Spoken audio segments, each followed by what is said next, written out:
Bienvenido al capítulo número 21, parte 2 de un curso de milagros, razón y percepción. Bueno, ahora cuando procedamos a la escucha veremos que ya explica perfectamente, súper claro, es muy revelador, por lo menos para mí este capítulo especialmente me ha abierto la mente a dejarme ayudar, a hacerme la pregunta fundamental para ver el mundo que quiero ver y para encontrar ese amor, esa paz y poder confiar plenamente en que mi voluntad y la de Dios es la misma y dejar, dejarme en manos de aquel que sabe cuál es la respuesta verdadera. Así que os invito a que lo escuchéis como siempre en un lugar confortable, a gusto, donde puedáis recibir una escucha profunda, os nutráis de todo el conocimiento que conlleva. Y bueno, después de la escucha sacaré una cartita a ver el mensaje que tiene el Espíritu Santo para nosotros, para este vídeo. Y, y nada, procedemos a la escucha, cerramos los ojos, respiramos profundamente 3 veces y nos damos el permiso para disfrutarlo. Capítulo 21. Razón y percepción. Punto número 5. La función de la razón. La percepción selecciona y configura el mundo que ves. Literalmente lo selecciona siguiendo las directrices de la mente. Las leyes del tamaño, de la forma y de la luminosidad tendrían validez quizás si otras cosas fuesen iguales, pero no lo son, pues es mucho más probable que halles lo que buscas que lo que prefieres pasar por alto.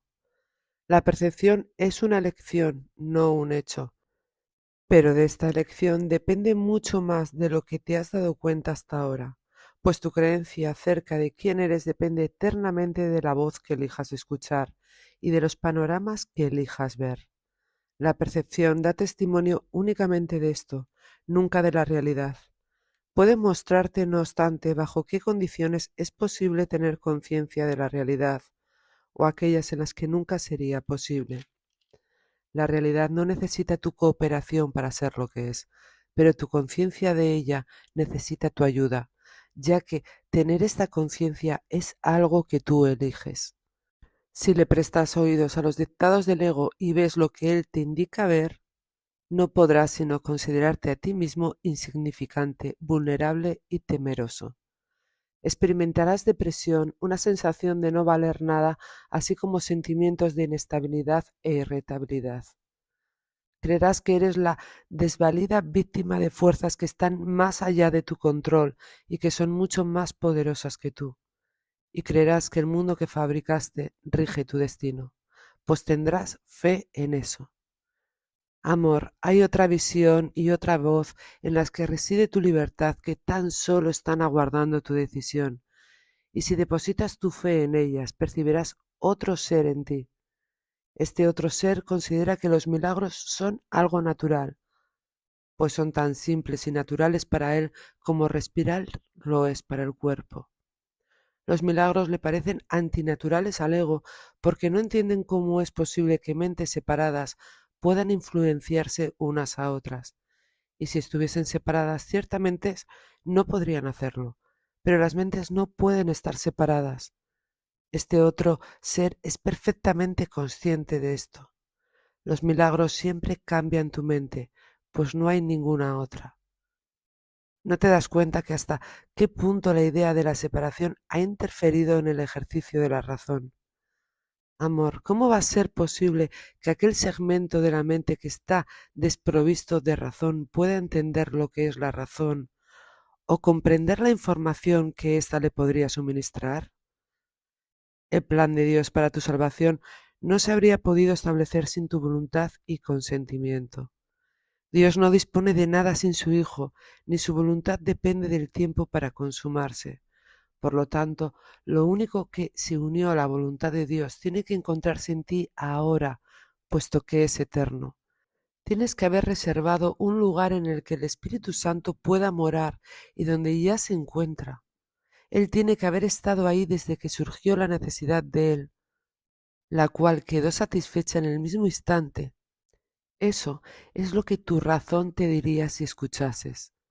No obstante, si esto es así, dicha respuesta tiene que existir, y si existe para ti y su propósito es tu libertad, debes ser libre de encontrarla. El plan de Dios es muy simple. Dios no tiene otros pensamientos excepto los que extienden su ser, y en esto tu voluntad tiene que estar incluida. No tiene sentido preguntar si lo que tiene que ser como es, lo es, pero sí tiene sentido preguntar por qué no eres consciente de lo que no puede sino ser como es. Pues debe de haber una respuesta para ello si al plan de Dios para tu salvación no le falta nada. ¿Dónde podría encontrarse la respuesta sino en la fuente? ¿Y dónde estás tú sino allí donde se encuentra esa misma respuesta? Tu identidad, que es un efecto tan verdadero de esa fuente como lo es la respuesta, tiene, por lo tanto, que estar unida a ella y ser lo mismo que ella. He aquí la parte que tú puedes aceptar. Puedes ver lo que la razón te señala porque los testigos a su favor son inequívocos. La razón es un medio que sirve para los fines del Espíritu Santo por derecho propio. No se puede reinterpretar ni recanalizar, pues la razón está más allá del alcance de los medios del ego. La fe, la percepción y la creencia pueden estar mal ubicadas y servir al apoyo tanto para las necesidades del gran embaucador como para las de la verdad. El ego nunca hace uso de la razón porque no es consciente de su existencia. Los que son parcialmente locos tienen acceso a ella y solo ellos la necesitan. El conocimiento no depende de la razón y la locura la mantiene afuera.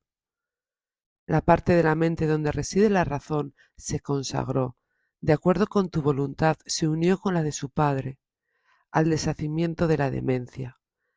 Ahí el propósito del Espíritu Santo se aceptó y consumó simultáneamente. El conocimiento está mucho más allá de lo que se puede lograr, pero la razón puede servir para abrir las puertas que tú le cerraste. Amor, ya estás muy cerca de esto. Tu fe y tus creencias han cambiado y has hecho la pregunta que el ego nunca haría. La fe y la creencia, apoyadas por la razón, producen forzosamente un cambio en tu percepción, y con este cambio se le hace sitio a la visión. La visión se extiende más allá de sí misma, tal como lo hacen el propósito al que sirve, así como todos los medios para su consecución. Punto número 6. La razón en contraposición a la locura. La razón no puede ver pecados, pero sí puede ver errores y propicia su corrección. Pero sí otorga valor a su corrección. La razón te diría también que cuando crees estar pecando, estás de hecho pidiendo ayuda. No obstante, si no aceptas la ayuda que estás pidiendo, tampoco creerás que puedes darla, de modo que no la darás, y así no renunciarás a esa creencia. Pues cualquier clase de error que no haya sido corregido te engañará con respecto al poder que reside en ti para llevar a cabo la corrección. Si dicho poder puede llevar a cabo la corrección y tú no se lo permites, te estás negando la corrección a ti mismo, así como a tu hermano. Y si él comparte contigo esa misma creencia, ambos creeréis estar condenados. Puedes evitarle esto a él y evitártelo a ti. No puedes aceptar o rechazar la corrección sin incluir a tu hermano. La razón te dice que no puedes considerar a tu hermano o a ti mismo como un pecador y seguir percibiéndolo a él o percibiéndote a ti mismo como inocente. Si las mentes están unidas, eso es imposible. Nadie puede pensar por separado. Únicamente los cuerpos pueden estar separados y por lo tanto ser irreales. La morada de la demencia no puede ser la morada de la razón. No puedes abandonar la demencia trasladándote a otro lugar. La abandonas simplemente aceptando la razón en el lugar que antes ocupaba la locura. La locura y la razón ven las mismas cosas, pero es indudable que las contemplan de modo diferente. La locura es un ataque contra la razón que la expulsa de la mente y ocupa su lugar. La razón no ataca, sino que calladamente ocupa el lugar de la locura y la reemplaza si los dementes deciden escucharla. Pero los dementes no conocen su propia voluntad, pues creen ver el cuerpo y permiten que su propia locura les diga que éste es real. Si tú defiendes el cuerpo en contra de tu razón, no entenderás lo que es el cuerpo ni lo que eres tú. El cuerpo no te separa de tu hermano, y si crees que lo hace, estás loco. Pero la locura tiene un propósito y cree también disponer de los medios que lo pueden convertir en realidad. Si eliges el pecado en vez de la curación, estás condenando al Hijo de Dios a aquello que jamás puede ser corregido. Le dices con tu elección que está condenado, separado de ti y de su Padre para siempre. Eso es lo que le enseñarás y aprenderás de él exactamente lo que enseñes, pues lo único que le puedes enseñar es que él es como tú quieres que él sea, y lo que eliges que él sea es lo que eliges para ti. Mas no pienses que esto es temible, que estás unido a él es un hecho, no una interpretación. La razón te diría que este hecho es tu liberación. Ni tu hermano ni tú podéis ser atacados por separado, ni tampoco puede ninguno de vosotros aceptar un milagro sin que el otro no sea igualmente bendecido por él y curado del dolor. La razón, al igual que el amor, desea tranquilizarte y no es tu intención infundirte temor. El poder de curar al Hijo de Dios se te concede a ti porque Él no puede sino ser uno contigo. Tú eres responsable de cómo Él se ve a sí mismo, y la razón te dice que se te ha concedido el poder transformar su mente por completo, la cual es una contigo en solo un instante. El instante en el que elijas ser curado, en ese mismo instante se verá que se ha salvado completamente junto contigo. Se te ha dado la razón para que entiendas que esto es así, y ahí te desharás de la carga que supone negar la verdad. Y es amor, esa es la carga que es temible, no la verdad. Escucha a aquel que te habla con raciocinio y que pone tu razón en armonía con la suya. Resuélvete a dejar que la razón sea el medio por el que él te indique cómo dejar atrás la demencia. No te ocultes tras la demencia para escapar de la razón. Lo que la locura encubría, el Espíritu Santo lo pone al descubierto para que todo el mundo lo contemple con júbilo. Tú eres el salvador de tu hermano, él es el tuyo. A la razón le es muy grato hablar de esto. Y dado que tú eres uno con él, se te tiene que haber encomendado que des lo que él ha dado y todavía sigue dando. Dedica, aunque solo sea un instante, a la grata aceptación de lo que se te ha encomendado darle a tu hermano y reconoce con él lo que os ha dado a ambos. Dar no es más bendito que recibir, pero tampoco es menos.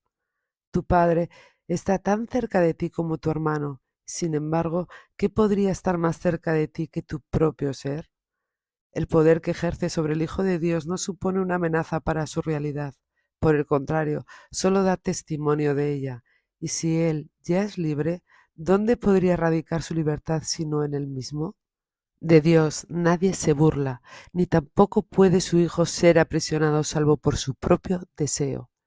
Y por su propio deseo es también como se libera. En esto radica su fuerza, no su debilidad. Él está a merced de sí mismo, y cuando elige ser misericordioso, en ese momento se libera. Mas cuando elige condenarse a sí mismo, se convierte en un prisionero que, encadenado, espera su propio perdón para poderse liberar. Punto número 7. La última pregunta que queda por contestar. ¿No te das cuenta de que todo tu sufrimiento procede de la extraña creencia de que eres impotente? Ser impotente es el precio del pecado. La impotencia es la condición que impone el pecado, el requisito que exige para que se pueda creer en él.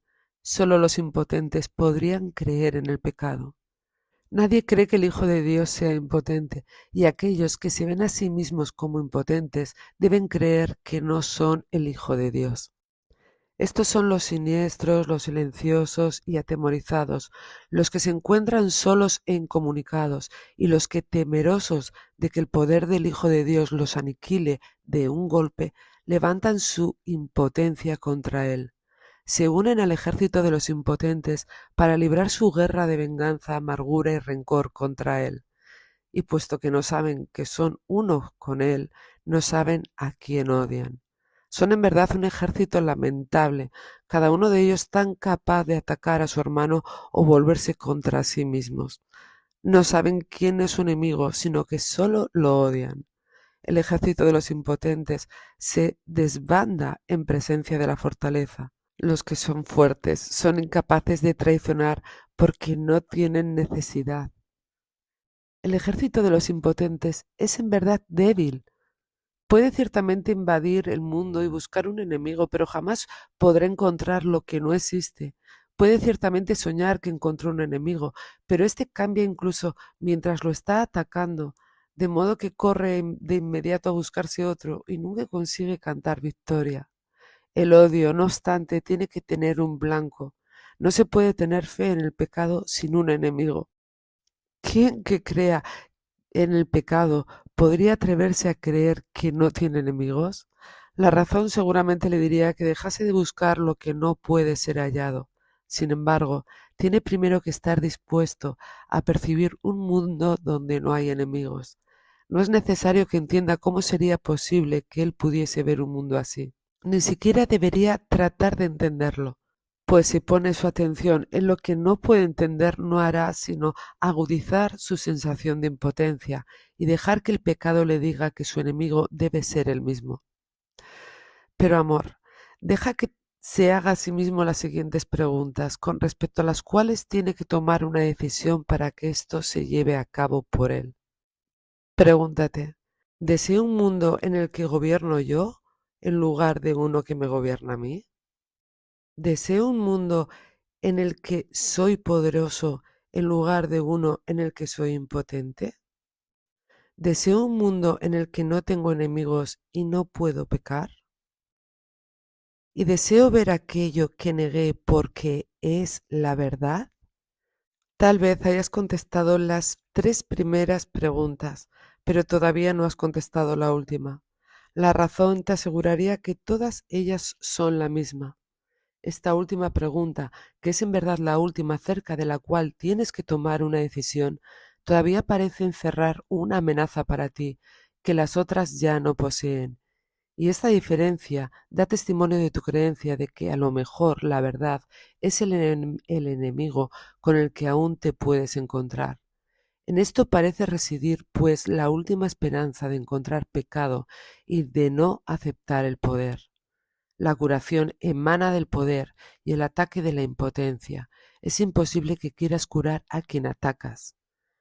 ¿Qué otra cosa podría ser esta decisión sino la elección entre verle a través de los ojos del cuerpo o bien permitir que sea revelado a través de la visión? Tú decides, amor, lo que quieres ver. Este es un curso acerca de causas, no de efectos. Considera detenidamente qué respuesta vas a dar a esa última pregunta que todavía no has contestado y deja que la razón te diga lo que debe de ser contestada. Te resultará evidente entonces que cuando observes los efectos del pecado en cualquiera de sus formas, lo único que necesitarás hacer es simplemente preguntarte a ti mismo lo siguiente: ¿es esto lo que quiero ver? ¿Es esto lo que deseo?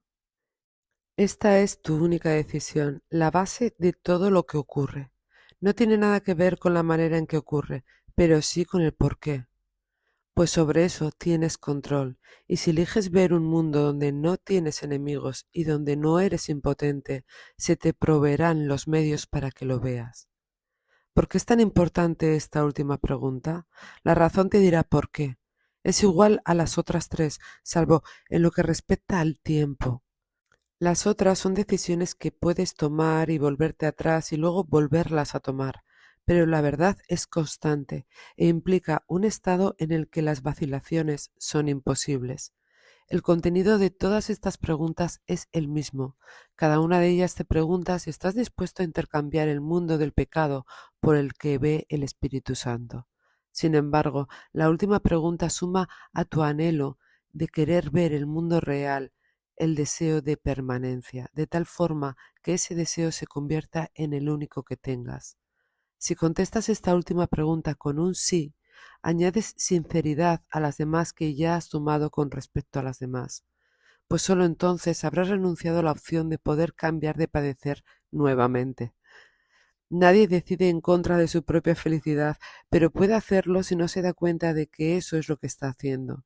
Y si él ve su felicidad como algo que se cambia constantemente, es decir, ahora es esto, luego es otra cosa, y más tarde una sombra elusiva de lo que no está vinculada a nada, no podrá sino decidir en contra de ella.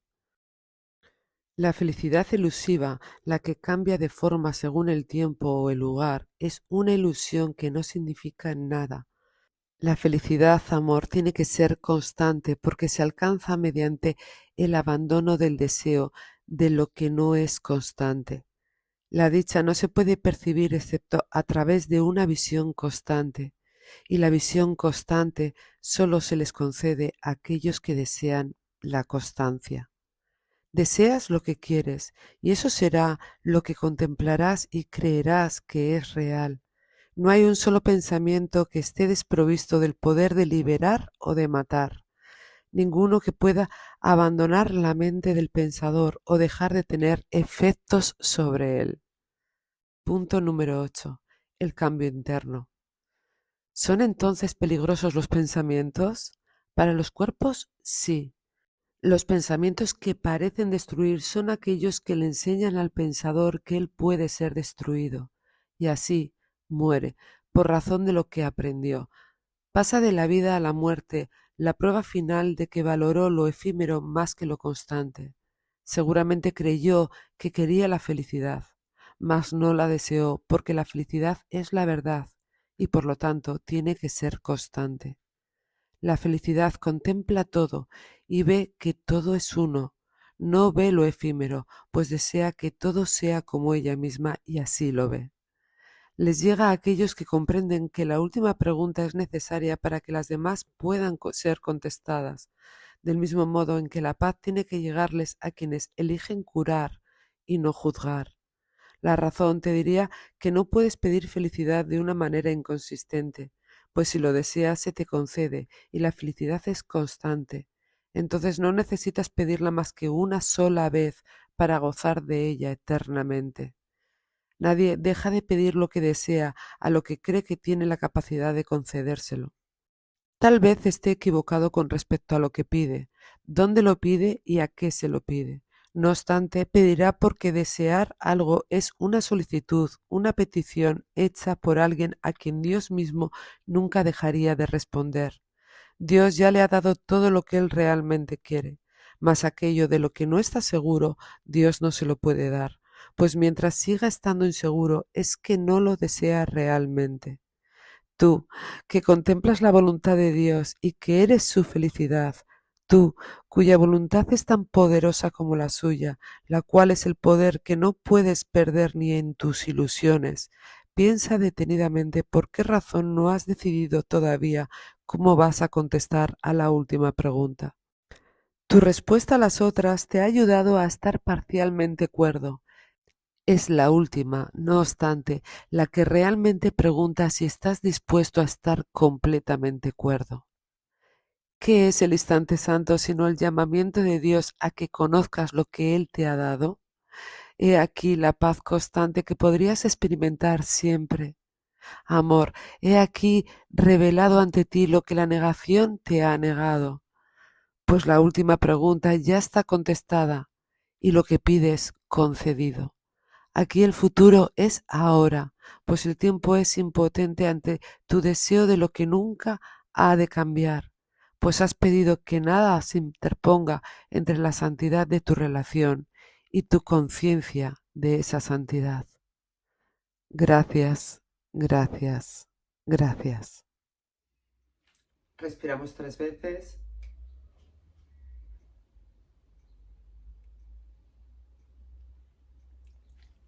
Bueno, ya os lo había dicho. Este capítulo final es súper revelador y súper práctico cómo lo podemos aplicar, funciona la razón, cómo la razón nos da la verdad en donde tenemos que estar con nuestro ser, junto a la voluntad que Dios dispone para nosotros, que es encontrar la felicidad no solamente individualmente, sino con nuestros hermanos, con el colectivo. Entonces, esto es una paz, es un amor, es maravilloso. Así que acordaros de que tenemos que aceptar la ayuda. Todos necesitamos ayuda. Todos no sabemos realmente. Entonces, necesitamos ayuda para poder ayudar. Y es tan importante dar como aprender a recibir. O sea que no vamos a estar dando y negándonos a recibir. Esto es, vamos, súper revelador. Dejémonos ayudar. No juguemos a creer saberlo todos o a creer que somos dioses, porque somos hijos de Dios perfectos, pero Él es nuestra fuente y ahí es donde tenemos que llegar a ese conocimiento y esa verdad interior para cada uno de nosotros. Bueno, me estoy enrollando. Voy a empezar a barajear. Lo hago rapidito. Acordaros de la pregunta, ¿esto es lo que quiero ver? Sí, cuando hay algo que no nos desagrada y esto nos coloca en el centro. ¿Es esto lo que quiero ver? ¿Es esto lo que deseo para mí? Saco la cartita. A ver. Bueno, es cortita. Vamos a ver qué mensajito tiene el Espíritu Santo.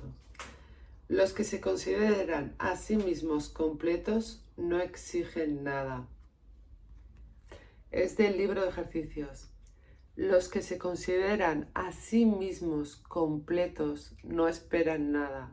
Si yo siento que lo tengo todo, que soy todo, lo que hago, lo hago porque lo siento, porque es mi contribución, porque me nace del corazón, sin esperar nada a cambio. Todo lo que tenemos que hacer, lo tenemos que hacer sin expectativas. Lo tenemos que hacer porque es lo que nos gustaría que hiciesen a nosotros. Así que demos el amor más puro, más genuino que nace de nosotros al otro. Hagamos todos los actos desde el amor,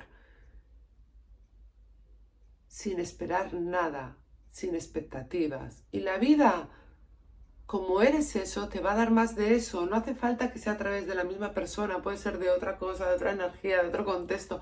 Pero si de nosotros nace eso, a nosotros nos llega eso, porque vemos afuera lo que está dentro y es así la naturaleza, así es como funciona y así es como debe de ser. Así que si vemos algo que no nos gusta, pregúntate, como nos ha dicho esta lección, ¿es esto lo que deseo ver? Y amor, lo que todos deseamos ver es amor, paz y dicha, felicidad. Y eso es lo que tenemos que ser y eso es lo que tenemos que dar sin esperar nada. Esa es nuestra condición natural. Besito.